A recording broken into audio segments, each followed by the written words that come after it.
शायरी एक ऐसी कविता है जो भावनाओं को व्यक्त करती है, खासकर प्यार और दर्द को। इसे शेरो शायरी या सुखन भी कहा जाता है। यहाँ उर्दू, हिंदी इसमें लिखी जाती है और संस्कृत, फारसी, अरबी, तुर्की भाषाओं का भी इस्तेमाल किया जाता है। शायरी का उपयोग लोगों को प्रभावित करने और उनके दिलों पर जगह बनाने के लिए किया जाता है।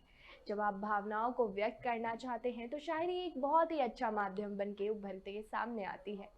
आइए आपको रूबरू करवाते हैं ऐसे ही एक मशहूर शायर से जिनकी कविता कभी ना कभी तो आपने ज़रूर सुनी होगी, जॉन एलिया। ख्वाहिशें दिल का साथ छोड़ गई, ख्वाहिशें दिल का साथ छोड़ गई, ये अजियत बड़ी अजियत है। लोग मसरूफ जानते हैं मुझे, या मेरा गम ही मेरी फुर्सत है। अब आप सोच रहे होंगे कि आखिर ये जॉन एलिया कौन है। जॉन एलिया एक बहुत ही मशहूर और ख़ास उर्दू के शायर थे। वो सिर्फ शायरी ही नहीं करते थे बल्कि वो अपनी फ़िलॉसफ़ी, इतिहासकार और अनुभव भी दिया करते थे।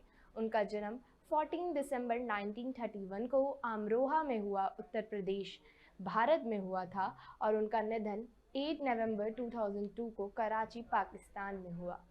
अब आप सोच रहे होंगे कि आखिर उनकी शायरी कैसी हुआ करती थी। जॉन एलिया की शायरी बहुत ही गहरी, भावुक और दर्द से भरी हुआ करती थी। उनकी शायरी में इश्क, अकेलापन, तन्हाई और ज़िंदगी की सच्चाई बखूबी खूबसूरती से दिखाई जाती थी।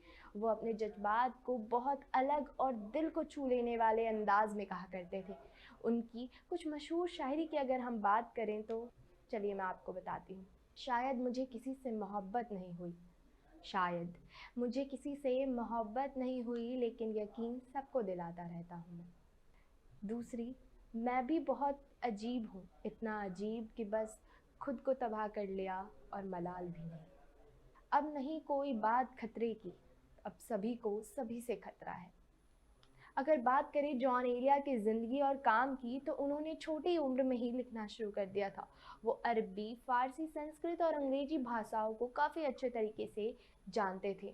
उनकी पहली शायरी की किताब की अगर बात करें तो वो थी शायद, जो बहुत पसंद की गई थी। इसके बाद यानी, गुमान, लेकिन और गुजूर जैसी शायरी भी उन्होंने काफ़ी अच्छी लिखी है।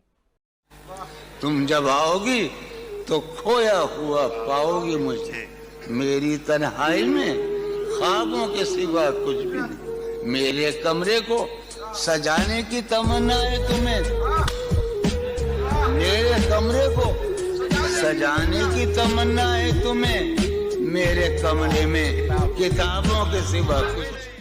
अब आप सोच रहे होंगे कि आखिर क्यों लोग उन्हें इतना पसंद करते थे। तो लोग उन्हें इसलिए इतना पसंद करते थे क्योंकि वो शायरी के ज़रिए सीधे दिल की बात कहते थे। उनकी शायरी ऐसा लगता था जैसे उन्होंने हमारे ही बात की हो और हमारे ही बारे में बात चल रही हो।